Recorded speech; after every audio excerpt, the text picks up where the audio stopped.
The dust swirled across the main street of Montrose, Colorado, as Abigail Keller sat frozen on her dressing stool, staring at her reflection in the cracked mirror. Her wedding dress, borrowed from her cousin, hung slightly loose around her slender frame, and the bouquet of wildflowers on the vanity had already begun to wilt in the unforgiving summer heat of 1878. In 30 minutes, she was supposed to be walking down the aisle of the town's only church to marry Preston Ashford, a man whose smile made her heart skip and whose quiet strength had saved her family's ranch.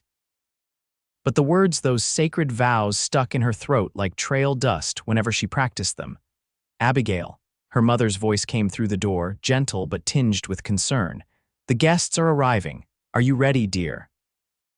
"Just a moment more, Mama," she called back, her voice steadier than she felt inside. She turned away from the mirror, unable to bear the sight of her own fear reflected back at her. The window of the small back room of the church offered a view of Montrose's dusty Main Street. Wagons and horses were tethered outside, townsfolk in their Sunday best making their way toward the white clapboard building. This was supposed to be the happiest day of her life. Why, then, did terror grip her so completely at the thought of speaking those promises aloud? 6 months ago, she hadn't even known Preston existed. Then, like something from one of those dime novels sold at Mr. Turner's general store, he'd ridden into her life and changed everything. The winter of 1877 had been particularly harsh in Colorado. The Keller ranch had struggled after Abigail's father passed away suddenly from pneumonia, leaving her and her mother to manage the land and the few remaining cattle. At 22, Abigail had done her best, working from dawn till dusk, her hands growing calloused and her fair skin tanning beneath the relentless sun. But the debts mounted, and the neighboring ranchers, particularly Victor Holloway, circled like vultures, waiting for the inevitable collapse so they could snatch up the land for pennies on the dollar. It was on a bitter January morning when Preston had appeared, riding a magnificent chestnut stallion through the early morning fog. He'd removed his hat as he approached the ranch house, revealing thick dark hair and piercing blue eyes that seemed to look straight through her. "Madam," he'd said with a respectful nod. "Name's Preston Ashford. I heard you might be looking for a ranch hand." She remembered how her mother had invited him in, how they'd sat at the kitchen table over steaming cups of coffee as he spoke of his experience working cattle in Texas and Wyoming. There was something reassuring in his deep voice, something trustworthy in his weathered face, handsome despite the small scar that ran along his jawline. "I can't offer much in wages," Abigail had said frankly. "Times are hard." "I don't need much, Miss Keller," he'd replied.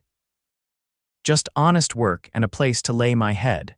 She'd hired him on the spot, a decision born partly of desperation and partly of intuition. Preston proved himself worth his weight in gold within days. He worked tirelessly, mending fences, caring for the livestock with an almost intuitive understanding of the animals, and handling the most stubborn of their remaining cattle with a calm patience that Abigail had never witnessed before. As winter gave way to spring, the ranch began to recover. Preston's knowledge of breeding stock helped them select which cattle to keep and which to sell. His suggestions about crop rotation improved their modest fields. And in the evenings, he sat with Abigail on the porch, teaching her about ranch management and really listening to her ideas and concerns. "You've got good instincts," he told her one evening as they watched the sun sink behind the mountains. "Your father would be proud." She'd felt the first flutter of something more than gratitude then, a warmth that spread through her chest when Preston's hand accidentally brushed hers as he passed her a cup of coffee. As spring blossomed into summer, so did their feelings for each other. Preston never pushed, never presumed. He was always respectful, almost shy at times. It was Abigail who found excuses to work alongside him, who lingered in conversations, who sometimes rode out with him to check the boundaries of their property. They'd been checking fence lines in a distant pasture when a summer storm had swept in with frightening speed. The rain came down in sheets, and lightning split the sky as they raced for shelter in an old line shack. Soaked to the skin and shivering, they'd huddled together for warmth. I've never seen rain like this in Montrose, Abigail had said, her teeth chattering.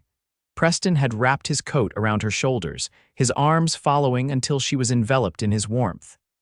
It reminds me of Texas storms, he'd murmured, his breath warm against her ear.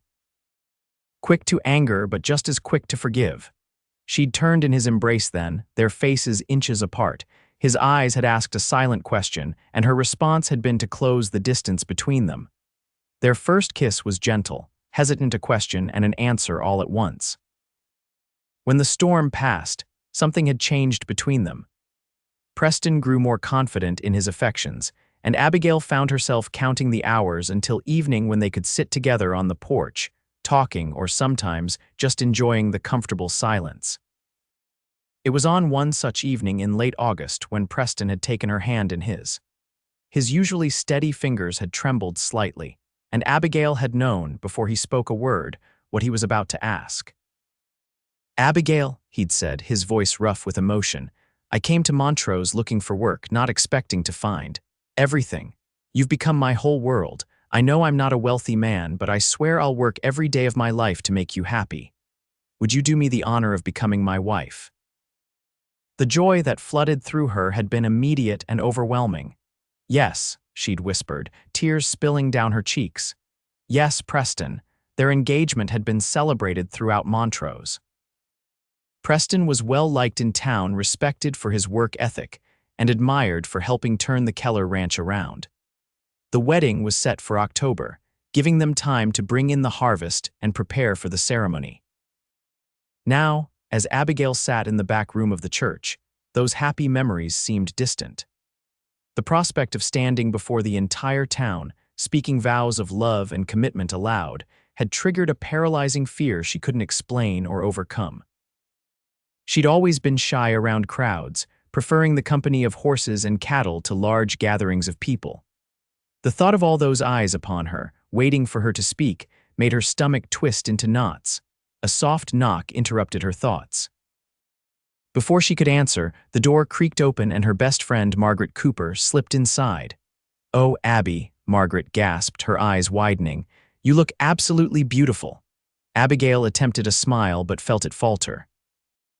Margaret, perceptive as always, immediately crossed the room and took her hands. "What's wrong?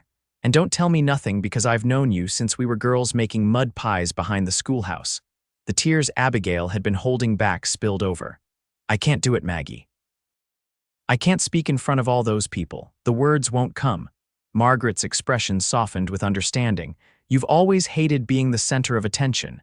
"It's more than that," Abigail confessed, her voice barely above a whisper. "What if I make a mistake? What if I forget the words? What if," she swallowed hard, voicing her deepest fear, "what if I'm not the wife Preston deserves?" "Abigail Keller," Margaret said firmly, gripping her shoulders, "that man loves you more than life itself. Anyone with eyes can see it, and you love him just as much." "I do," Abigail nodded, wiping away a tear, "with all my heart." "Then that's all that matters. The rest is just details." There was another knock at the door, more insistent this time. Abigail's mother entered, her face lined with worry. "The Reverend is asking if we're ready to begin," she said, her eyes taking in Abigail's tear-stained face. "Oh, my darling girl. I'm sorry, Mama," Abigail whispered. "I'm trying, I really am." Elizabeth Keller crossed the room and embraced her daughter. "There's nothing to be sorry for." "If you need more time, no," Abigail interrupted, straightening her shoulders. "Preston is waiting. I won't let him think I've changed my mind." Taking a deep breath, she stood and smoothed the front of her dress. Margaret quickly helped her adjust her veil, and her mother pressed a gentle kiss to her forehead. "Your father would be so proud," Elizabeth said softly. "And Preston is a good man, the kind of man who will understand whatever you're feeling." With her mother on one side and Margaret on the other, Abigail left the small room and made her way to the back of the church.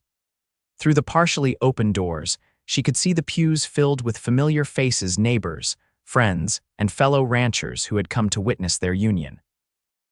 At the altar stood Reverend Thomas, his Bible open in his hands.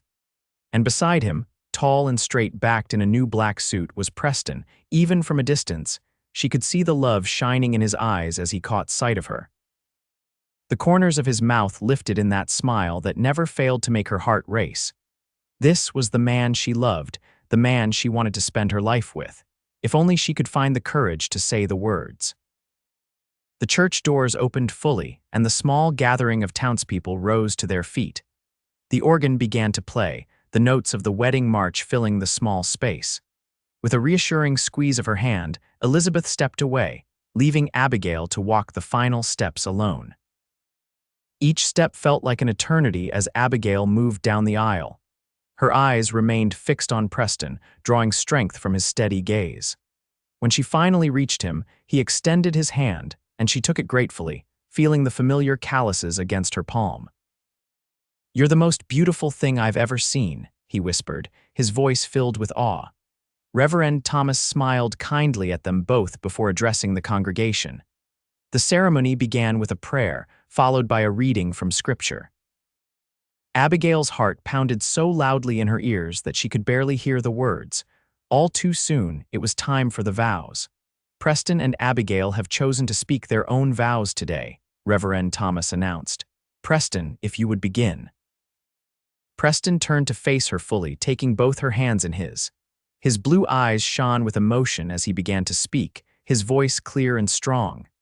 "Abigail, when I rode into Montrose, I was a man with nowhere to call home and no one to call family. You changed all that. You gave me purpose when I was lost, hope when I had none, and love when I least expected it but most needed it." He paused, his thumb gently stroking the back of her hand. "I promise to stand beside you through whatever life brings our way. I promise to be your shelter in the storm, your companion in joy and your comfort in sorrow. I promise to love you faithfully and completely all the days of my life." Tears blurred Abigail's vision as the Reverend turned to her. "Abigail, you may now share your vows." The church fell silent. Abigail opened her mouth, but no sound emerged. Panic rose within her as she stared at Preston, willing the words to come. She could feel the weight of everyone's gaze upon her, hear the rustling of fabric as people shifted in their seats. Her throat constricted, and for a terrible moment she thought she might faint. Preston's grip on her hands tightened slightly, reassuringly. Then, to her surprise, he leaned forward until his lips were close to her ear.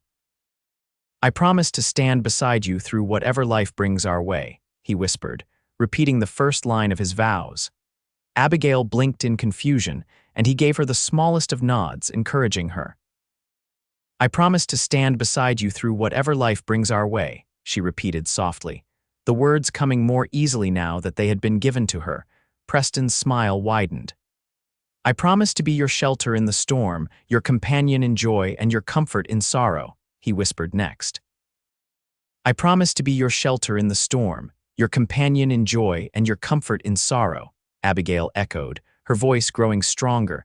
Line by line, Preston whispered his own vows to her, and line by line, she repeated them back, her confidence building with each word.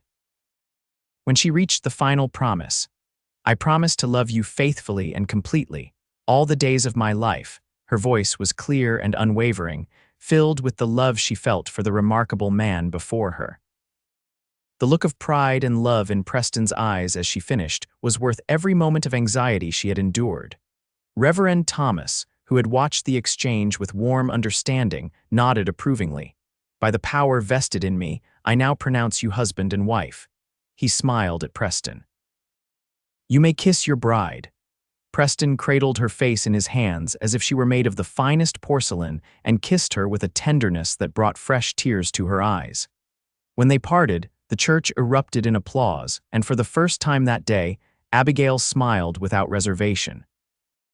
Hand in hand, they turned to face their friends and neighbors as Reverend Thomas presented them as Mr. and Mrs. Preston Ashford. The celebration that followed at the Keller Ranch now, the Ashford Ranch, was joyous and lively. Tables laden with food prepared by the women of Montrose stretched across the yard. Lanterns hung from tree branches cast a golden glow over the gathering as the sun began to set. A local fiddler and a man with a banjo provided music, and soon couples were dancing in the cleared area near the barn. Abigail found herself passed from one well-wisher to another, accepting congratulations and advice with a grace that belied her earlier anxiety. When Preston finally claimed her for a dance, she melted into his arms with a sigh of contentment. "Mrs. Ashford," he murmured against her hair as they swayed to the music. "I've been waiting all day to call you that." "I like the sound of it," she admitted, leaning back to look up at him. "Preston, what you did today, I don't know how to thank you." His expression grew serious. "There's nothing to thank me for. I meant every word I said. I'll be your shelter in the storm. Today, you needed shelter from the storm inside you, that's all." "How did you know?" she asked. "How did you know exactly what I needed?" Preston's hand moved to the small of her back, drawing her closer. "I've been watching you these past months, learning the way you move, the way you think. I saw your fear growing as the wedding approached. And I remembered how you froze up that time the cattle buyer brought his whole family to the ranch, how you could barely speak 2 words with so many strangers around." Abigail ducked her head, embarrassed by the memory. "You noticed that. I notice everything about you, Abigail," he said simply. "And I love every bit of it, even the parts that scare you." The depth of his understanding overwhelmed her. This man had seen her weakness and, instead of judging her for it, had found a way to help her through it. In that moment, she knew with absolute certainty that she had made the right choice in marrying him. "I love you, Preston Ashford," she said, the words coming easily now that they were alone in their own small circle amid the celebration. "And I love you, Abigail Ashford," he replied. "More than I have words to say." The party continued long into the night, but eventually the last of the guests departed, leaving the newlyweds alone. Preston had built a small cabin on the property, not far from the main house where Elizabeth would continue to live. It was modest but solid, with a front porch where 2 rocking chairs already waited for evenings spent watching the sunset.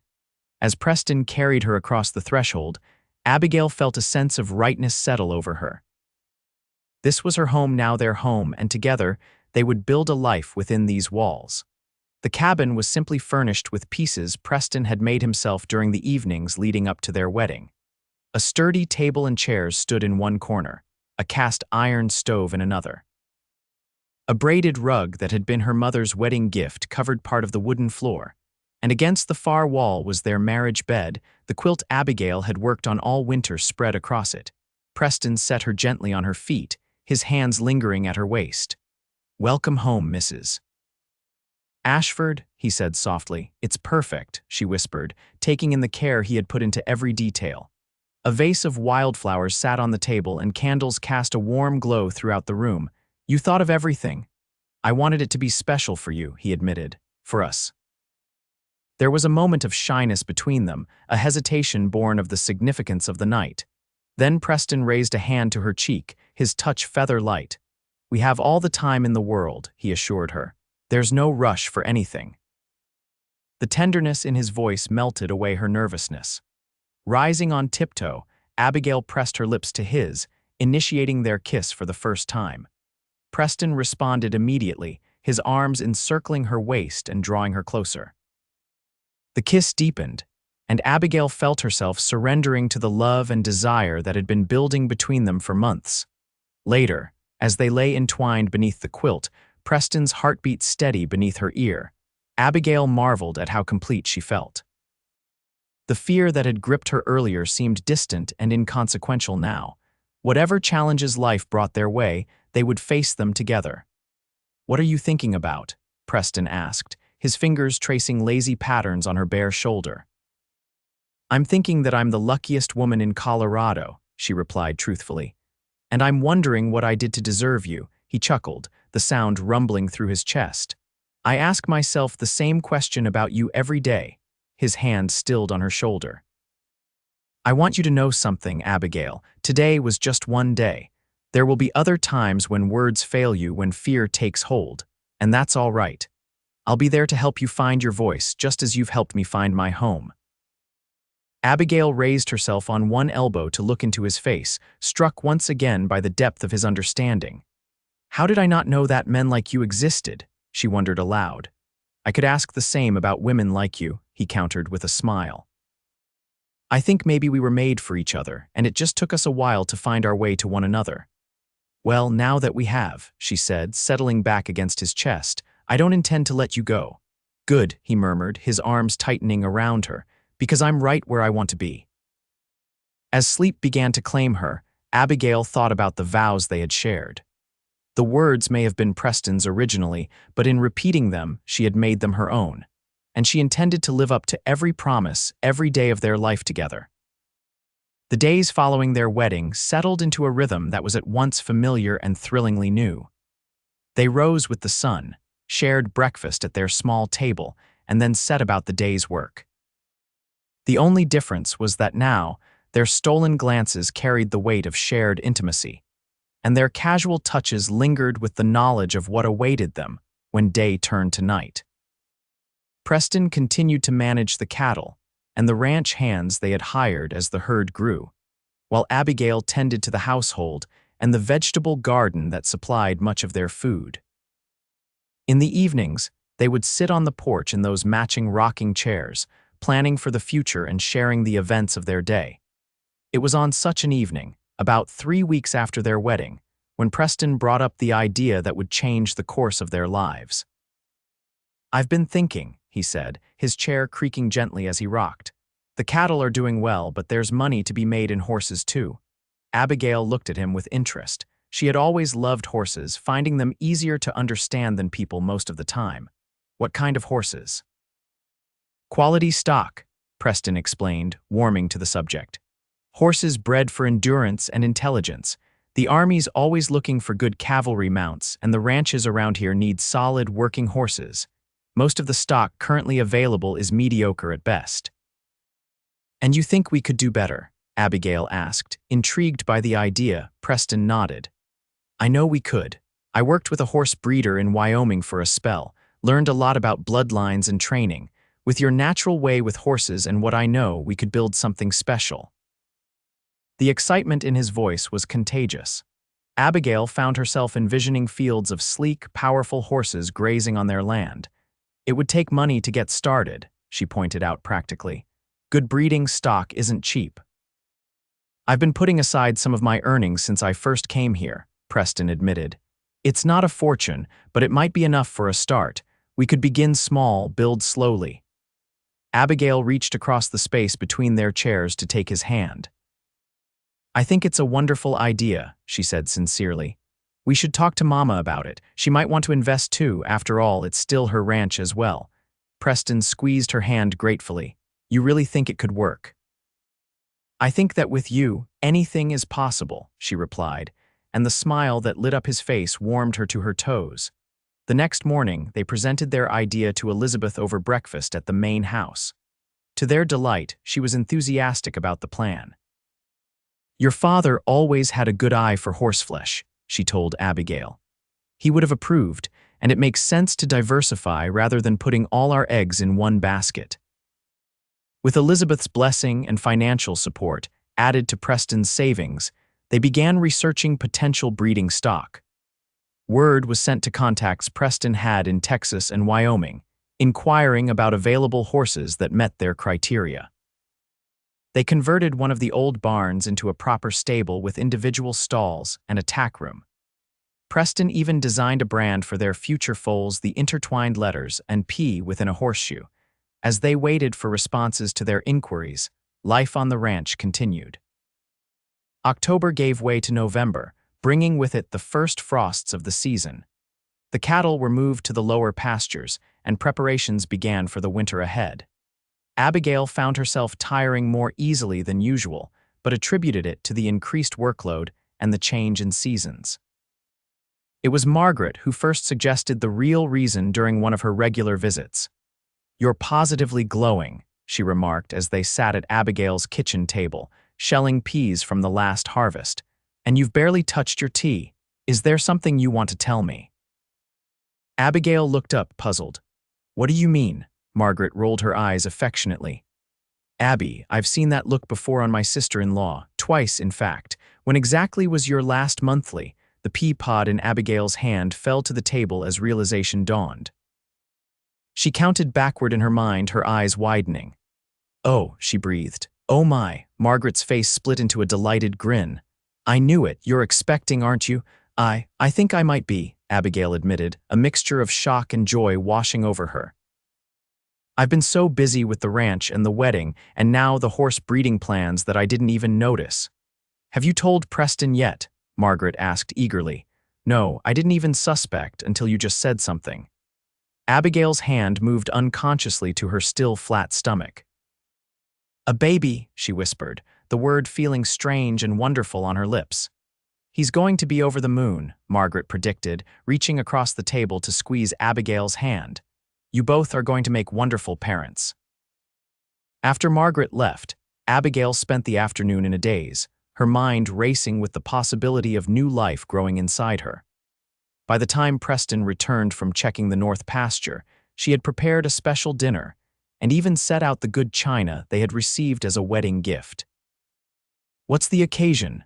Preston asked, hanging his hat on the peg by the door and crossing to kiss her. Can't a wife prepare a nice meal for her husband without a reason? Abigail deflected, suddenly nervous about sharing her suspicion. Preston studied her face for a moment, his expression curious. Of course she can, he agreed, but there's something different about you today. His eyes narrowed slightly. You've got the same look you had when you were keeping that orphaned calf a secret last spring. Abigail laughed despite her nervousness. You know me too well, Preston Ashford. He pulled her into his arms, his expression growing serious. Is everything all right, Abby? You're not sick, are you? No, not sick, she assured him quickly. Taking a deep breath, she decided there was no point in waiting. Preston, I'm fairly certain we're going to have a baby. For a moment, he simply stared at her, his blue eyes wide with shock. Then, a smile of such pure joy spread across his face that it took her breath away. A baby, he repeated, his voice filled with wonder. Our baby, Abigail nodded, tears of happiness springing to her eyes. I haven't seen a doctor yet, but all the signs are there. If I'm right, the baby should come in early summer. With a whoop of delight, Preston lifted her off her feet and spun her in a circle, his laughter echoing through the small cabin. When he set her down, his hands immediately went to her stomach, reverent and protective. Hello in there, little one, he said softly. I'm your pa, and I already love you more than you can imagine. The simple declaration brought fresh tears to Abigail's eyes. And I'm your ma, she added, placing her hands over Preston's. We've been waiting for you without even knowing it. Preston kissed her then, pouring all his love and joy into the gesture. When they finally parted, he rested his forehead against hers. Thank you, he whispered, for making me the happiest man in the territory. We're going to need a bigger cabin, Abigail said with a laugh, wiping away her tears. I'll start planning an addition tomorrow, Preston promised. We'll need a nursery and maybe another bedroom for when this little one gets siblings. Siblings, plural, Abigail raised an eyebrow. You're getting ahead of yourself, Mr. Ashford. I'm thinking of our future, Mrs. Ashford, he countered with a grin. A whole houseful of children with your smile and my stubborn determination. Heaven help us all, she laughed, but the vision he painted filled her heart with longing. The dinner she had prepared was almost forgotten as they sat at the table, hands clasped, discussing all the changes this new life would bring. Preston insisted she cut back on her more strenuous chores, and Abigail agreed, though she drew the line at being treated like an invalid. I'm having a baby, not coming down with consumption, she told him firmly. Women have been working right up until their time since the beginning of creation. I know, Preston acknowledged, but that doesn't mean I won't worry about you both. His concern touched her deeply. In the months since their wedding, Abigail had discovered that beneath Preston's capable, sometimes stoic exterior beat a heart of extraordinary tenderness. His love was expressed not just in words, but in countless small acts of consideration, the way he always made sure she had the softest chair, how he brought her wildflowers for no reason at all, the careful attention he paid to her every word. The news of the baby spread quickly through Montrose. Elizabeth was overjoyed at the prospect of becoming a grandmother, and the women of the town showered Abigail with advice and offers of help. Dr. Wilson confirmed her condition during his next visit to town, estimating that the baby would arrive in late June. As winter settled over Colorado, bringing snow that blanketed the ranch in pristine white, Abigail and Preston found themselves spending more evenings by the fire, planning for both their expanding family and their horse-breeding venture. Word had come from Wyoming about a promising stallion, a powerful bay with excellent bloodlines and arrangements, were being made to bring him to the ranch in the spring. Christmas was a quiet but joyful affair, celebrated with Elizabeth in the main house. They exchanged simple gifts: a new winter coat for Elizabeth, handcrafted leather gloves for Preston, and for Abigail, a rocking cradle that Preston had secretly built in the barn during the long winter evenings. "It's beautiful," she whispered, running her hands over the smooth wood. "I used oak," Preston told her, pride evident in his voice. "Strong and meant to last. Our child's children could use this someday." The thought of generations stretching out before them filled Abigail with a profound sense of purpose. They were building something here, not just a ranch or a business, but a legacy. A home that would shelter their family for years to come. January brought a brutal cold snap that tested them all. The temperature plunged so low that the water in the troughs froze solid, and the cattle huddled together for warmth in the shelter of the barn. Preston worked from dawn till dusk, breaking ice and ensuring the animals had access to water, while Abigail kept the fire burning in their cabin and prepared hot meals that he could eat quickly before heading back out into the cold. It was during this harshest part of winter that tragedy struck. One of their ranch hands, young Thomas Murphy, failed to return from checking the herd in the south pasture. As darkness fell and a snowstorm gathered force, Preston organized a search party. "I don't like you going out in this," Abigail said as she helped him bundle up in layers of clothing. Her hand rested on her stomach, where their child was now making its presence known with occasional flutters of movement. "I don't have a choice, Abby," Preston replied grimly. "That boy's only 19. If he's caught out in this storm," he didn't need to finish the thought. They both knew that a night exposed to the elements could be fatal. "Promise me you'll be careful," she insisted, handing him the scarf she had knitted for him. "I promise," he said, kissing her soundly. "Don't wait up, this might take a while." But of course, Abigail did wait up, too worried to sleep. She sat by the fire, a blanket around her shoulders, alternating between prayer and anxious pacing. Outside, the wind howled like a living thing, rattling the windows and driving snow against the walls of the cabin. It was well past midnight when she heard the sound of horses approaching. Rushing to the door, she peered out into the swirling snow to see several figures emerging from the darkness. Preston was at the lead, another form slumped in the saddle before him, Thomas. She called, holding the door open as the men dismounted. Preston's face was grim as he carried the young ranch hand into the cabin. "He's alive, but only just. His horse threw him and bolted. He was half buried in a snowdrift when we found him." Abigail sprang into action, clearing the table so they could lay Thomas on it. The young man's face was deathly pale, his lips tinged with blue. His right leg stuck out at an unnatural angle, obviously broken. "We need to get him warm now," she instructed, grabbing blankets from the chest by the bed. "And someone needs to ride for Dr. Wilson." "In this storm?" one of the other ranch hands questioned. "I'll go," Preston said without hesitation. "The rest of you get back to your families." "Jones, can you stay and help Abigail?" The older ranch hand nodded, already moving to stoke the fire higher. Preston crossed to Abigail, his expression torn. "I don't want to leave you, but go," she interrupted, touching his ice-cold cheek. "Thomas needs the doctor." "We'll take care of him until you get back." With a quick kiss to her forehead, Preston was gone, back out into the howling storm. Abigail turned her attention to Thomas, whose eyelids were fluttering as he drifted in and out of consciousness. "Hold on, Thomas," she murmured, placing hot water bottles around his body and covering him with every blanket she could spare. "Help is coming." The hours crawled by with agonizing slowness. Abigail and Jones worked together to splint Thomas's broken leg as best they could, and managed to get some hot broth between his blue lips. By dawn, the young man's color had improved slightly, but he burned with fever, mumbling deliriously about horses and his mother back in Ohio. The storm showed no signs of abating as morning broke. Abigail stood at the window, peering anxiously into the whiteout conditions, searching for any sign of Preston and the doctor. "He'll make it," Jones assured her, placing a comforting hand on her shoulder. Your husband's the most capable man I've ever worked for. If anyone can get through this storm, it's Preston Ashford. Abigail nodded, drawing strength from the older man's confidence. You're right. Preston knows these lands better than anyone. It was midday before they heard the sound of horses approaching once more. Abigail rushed to the door, relief flooding through her at the sight of Preston, snow-covered but upright in the saddle, with Dr. Wilson beside him. Thank God, she breathed as the men stamped the snow from their boots and entered the cabin. Dr. Wilson went immediately to Thomas, his experienced hands examining the young man with swift efficiency. The leg's broken, all right, he confirmed.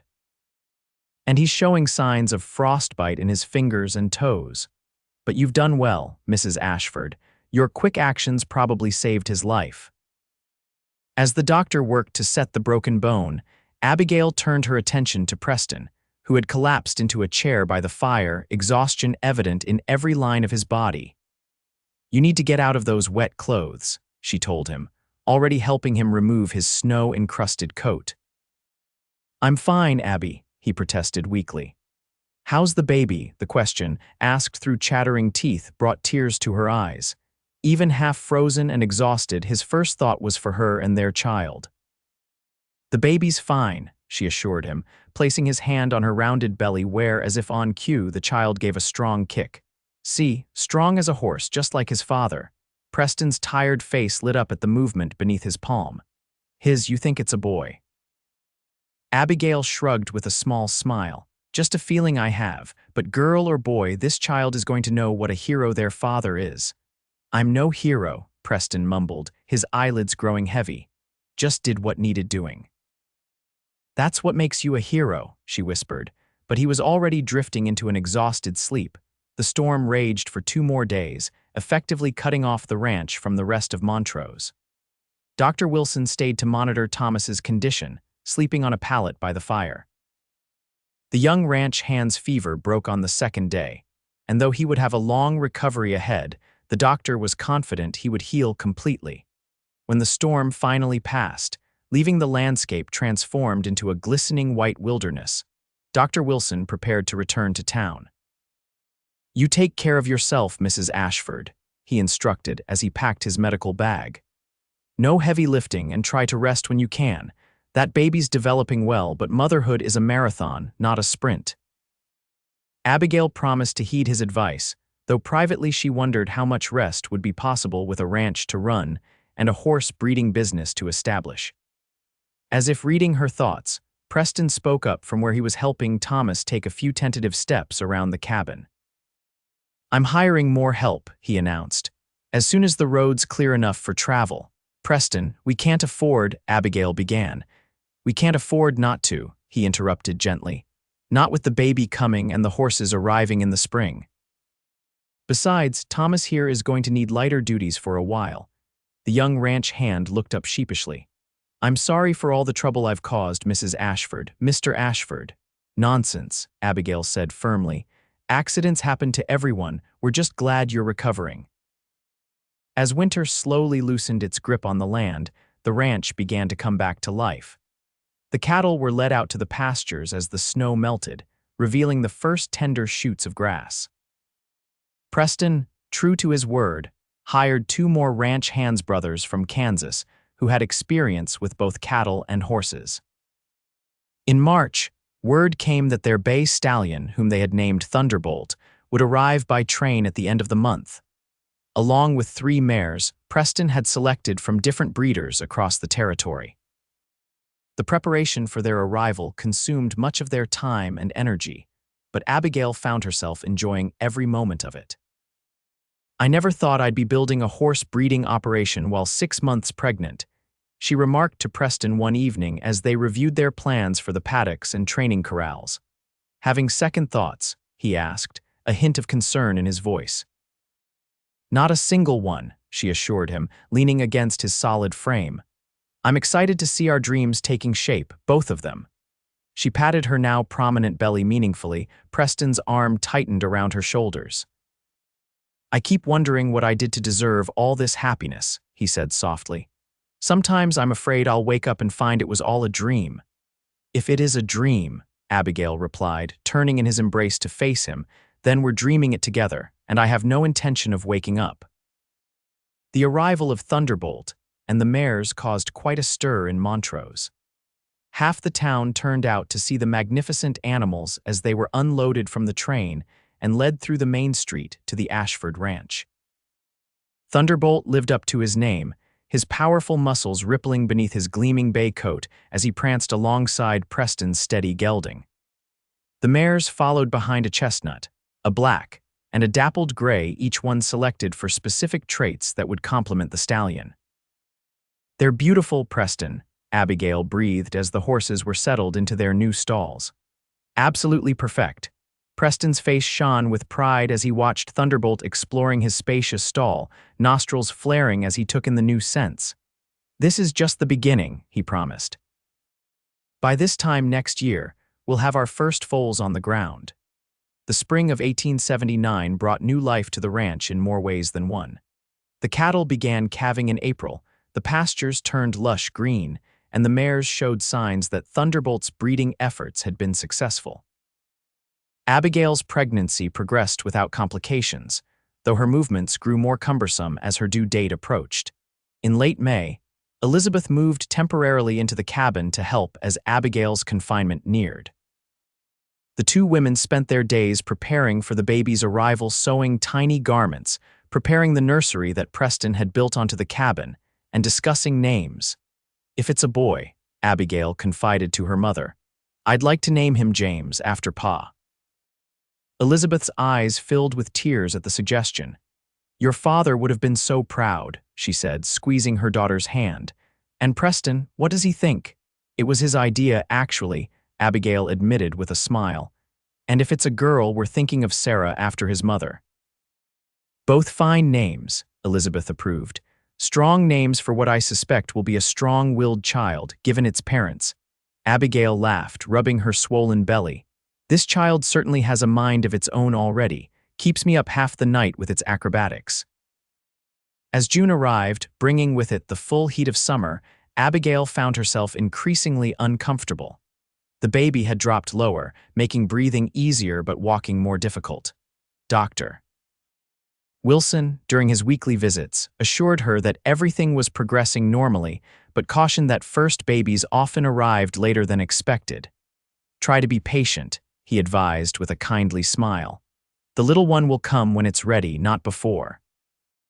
Patience, however, was becoming increasingly difficult to maintain. The heat was oppressive, and Abigail felt swollen and ungainly. Preston did his best to make her comfortable, bringing her cool drinks and fanning her during the hottest part of the day, but nothing seemed to help. It was on the evening of June 18th, as a thunderstorm rolled across the Colorado sky, that Abigail felt the first pains. She was sitting on the porch, watching the lightning illuminate the distant mountains, when a sharp cramping seized her lower back and wrapped around to her abdomen. "Preston," she called, her voice tight with a mixture of pain and excitement. "I think it's time." He was at her side instantly, his face a mixture of elation and terror. "Are you sure? Should I get your mother? The doctor?" Abigail managed a smile despite another contraction building. "Yes to all of those questions. But don't panic. First babies take their time, remember?" As it turned out, their child had no intention of taking its time. By the time Dr. Wilson arrived, hastily summoned from a dinner at the hotel in town, Abigail's labor was well advanced. The contractions came hard and fast, leaving her gasping and gripping her mother's hand with surprising strength. "This is progressing faster than I expected," Dr. Wilson admitted after examining her. "You're already fully dilated, Mrs. Ashford. This baby is eager to meet the world." Preston paced anxiously outside the bedroom door, banished there by Elizabeth, who insisted that childbirth was women's business. Every cry from Abigail tore at his heart, making him wish he could take the pain upon himself instead. "Almost there, Abigail," he heard the doctor say. "One more big push should do it." The cry that followed was the most beautiful sound Preston had ever heard, the lusty wail of a newborn taking its first breath. He froze in mid-step, his heart pounding in his chest as he waited for more news. The bedroom door opened, and Elizabeth appeared, her face radiant despite the late hour and the intensity of the birth. "You have a son, Preston," she announced. "A strong, healthy boy." Preston felt his knees go weak with relief and joy. "And Abigail?" he managed to ask. "Tired but well," Elizabeth assured him. "She's asking for you." Nothing could have prepared him for the sight that greeted him in the bedroom. Abigail, her hair damp with perspiration and her face flushed, sat propped against the pillows, cradling a small bundle wrapped in a soft blanket. When she looked up and saw him, her smile was so radiant that it took his breath away. "Come meet your son, Preston," she said softly, on unsteady legs. He crossed to the bed and sat carefully beside her. With gentle hands, she folded back the blanket to reveal the tiny face of their child. The baby had a shock of dark hair, still damp from birth, and a perfectly formed face with Preston's straight nose and Abigail's delicate chin. "James Preston Ashford," Abigail said, looking up at her husband with tears of joy in her eyes. "What do you think of him?" Preston couldn't speak for a moment, overcome by the perfection of the small life before him. This was his son, his flesh and blood, a miracle he had helped create with the woman he loved more than life itself. "He's perfect," he finally whispered, reaching out to touch the baby's tiny hand. To his amazement, the little fingers curled reflexively around his much larger one, gripping with surprising strength. "Look at that," he breathed, "already strong as a horse." Abigail laughed softly, leaning against him as exhaustion began to claim her. "I told you so." Preston pressed a kiss to her forehead, filled with a love so profound it seemed impossible to contain within his chest. "You were magnificent," he told her. "I've never been more proud or more in awe of anyone in my life." "We did it together," she reminded him sleepily. "Just like everything else." As Abigail dozed off, Preston carefully took the baby from her arms, cradling his son against his chest as he had seen her do. Little James blinked up at him with unfocused eyes, his tiny mouth working in what almost looked like a smile. "Hello, James," Preston whispered, rocking gently. "I'm your pa. Your ma and I have been waiting for you for a very long time. We've got so much to show you, horses and cattle and the most beautiful land God ever created. But most importantly, we've got so much love to give you. More than you can possibly imagine." The baby seemed to study him intently before his eyes drifted closed, content in the safety of his father's arms. Preston settled into the chair beside the bed, unwilling to put his son down or leave Abigail's side. As the storm outside gradually moved on and the night grew quiet, he found himself reflecting on the journey that had brought him to this moment. 1.5 years ago, he had been a solitary man with no real home, drifting from ranch to ranch in search of work. Now he was a husband, a father, a landowner, a man with roots and responsibilities and a future stretching out before him. And it had all begun because a young woman with determined gray eyes had taken a chance on hiring him. "Thank you," he whispered to the sleeping forms of his wife and son, "for making me the richest man in Colorado." The years that followed were filled with both challenges and joys for the Ashford family.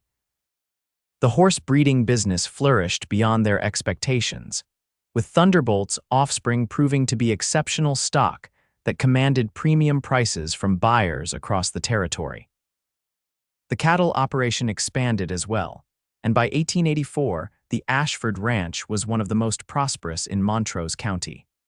Young James grew into a sturdy, curious boy with his father's way with horses and his mother's quiet determination.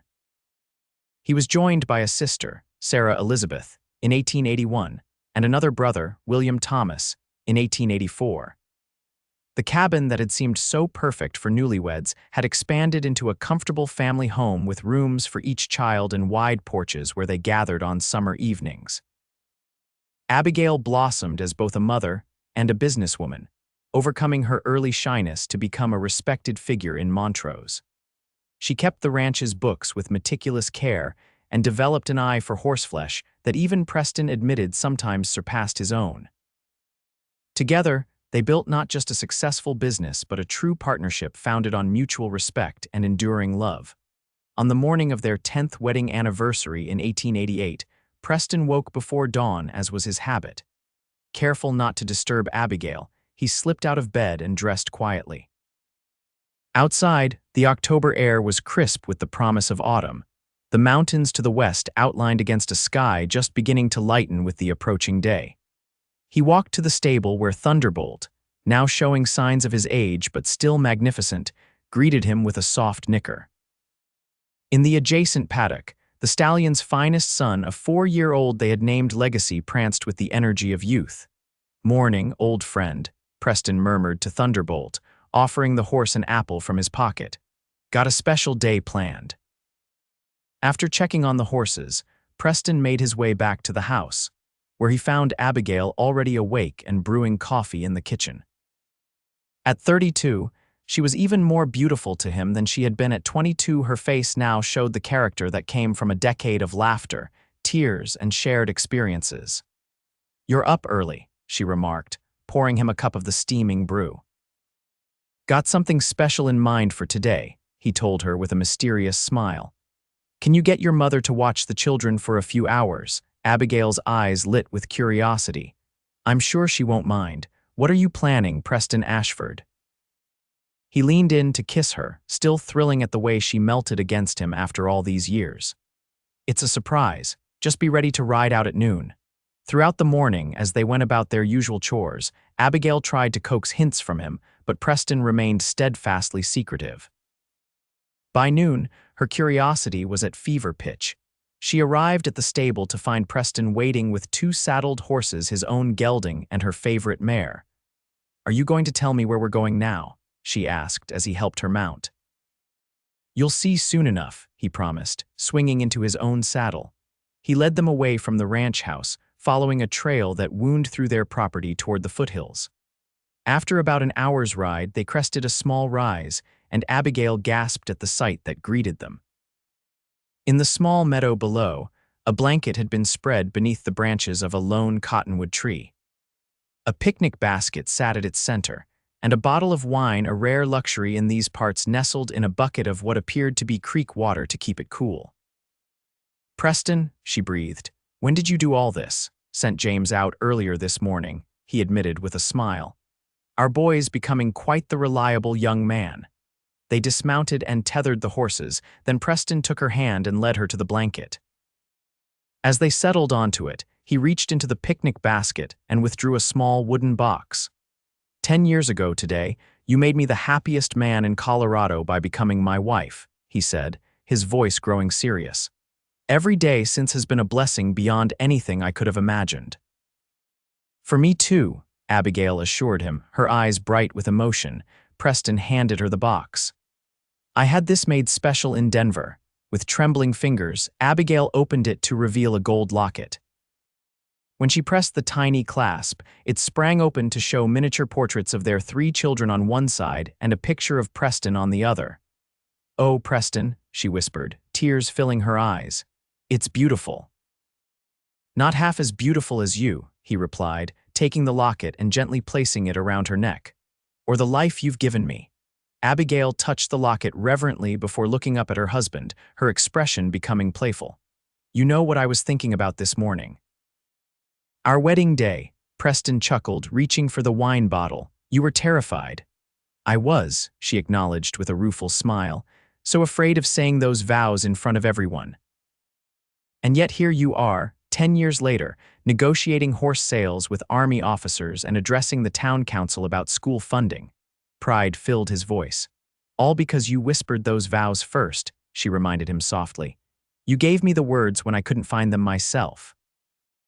Preston uncorked the wine and poured 2 glasses, handing one to her. "To my beautiful, courageous wife," he toasted, "who found her voice and stole my heart." "To my patient, loving husband," Abigail countered, touching her glass to his, "who knew exactly what I needed before I did." As the afternoon sun bathed the meadow in golden light, they shared the meal. Preston had packed cold chicken, fresh bread, cheese, and apple pie that Elizabeth had baked for the occasion. They talked of the past decade, the children's antics, the growth of the ranch, the changes in Montrose as the town expanded with the coming of more settlers and the railroad. "Do you ever regret it?" Preston asked suddenly. "Marrying a drifter with nothing but the horse he rode in on." Abigail set down her wine glass and moved to sit beside him, leaning her head against his shoulder. "Never," she said firmly. "Not for a single moment. You came with much more than a horse, Preston. You came with a heart full of love, hands willing to work, and dreams big enough for both of us." He wrapped an arm around her, drawing her closer.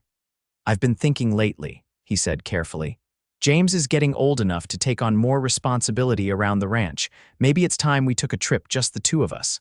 I've always wanted to show you Wyoming, where I lived before coming here." Abigail looked up at him in surprise. In 10 years, neither of them had ventured far from Montrose, always too busy with the ranch and the children. "Do you mean it?" "I do," he nodded. "Maybe next spring, after the foaling season, we could take the train to Cheyenne, stay for a couple of weeks." The thought of traveling, of seeing new places with Preston by her side, filled Abigail with unexpected excitement. "I'd like that," she said. "Very much." As the sun began its descent toward the western mountains, casting long shadows across the meadow, they packed up their picnic and prepared to head back to the ranch and their waiting children. Before mounting their horses, Preston pulled Abigail into his arms for a lingering kiss. "Happy anniversary, Mrs. Ashford," he murmured against her lips. "Happy anniversary, Mr. Ashford," she replied, her arms twining around his neck. "Here's to the next 10 years and the 10 after that." "And all the years were given," Preston agreed, his blue eyes warm with the love that had only deepened with the passing of time. As they rode home side by side in the gathering dusk, Abigail reflected on the journey that had brought them to this point. From a shy young woman, too afraid to speak her wedding vows to the confident wife and mother she had become. From a solitary cowboy with nowhere to call home to the respected rancher and devoted father Preston now was. It had all begun with a leap of faith, her decision to hire him, his choice to stay, their mutual commitment to build a life together. And in the moment when fear had threatened to overwhelm her at the altar, Preston had found a way to help her through it, just as he had done countless times since. The lights of the ranch house came into view, warm and welcoming in the deepening twilight. Through the windows, Abigail could see movement, their children, her mother, the life they had created together. Beside her, Preston straightened in the saddle, his face lighting up at the sight of home. Some things, Abigail knew, were worth being afraid for, worth taking risks for, worth building day by day with patience and love and unwavering commitment. She reached across the space between their horses and took Preston's hand in hers. When he turned to look at her, the question in his eyes, she smiled. "I was just thinking," she said softly, "that I would say those vows again in a heartbeat. Only this time I wouldn't need you to whisper them first." Preston's answering smile was as bright as the first stars appearing in the evening sky. "I'd say them with you," he promised, "every day for the rest of our lives." Hand in hand, they rode toward home, toward the future they continued to build together, one day, one challenge, one joy at a time. The shy bride and the drifting cowboy had found in each other not just love, but courage, purpose, and a place to belong. And in the end, that was the greatest adventure of all.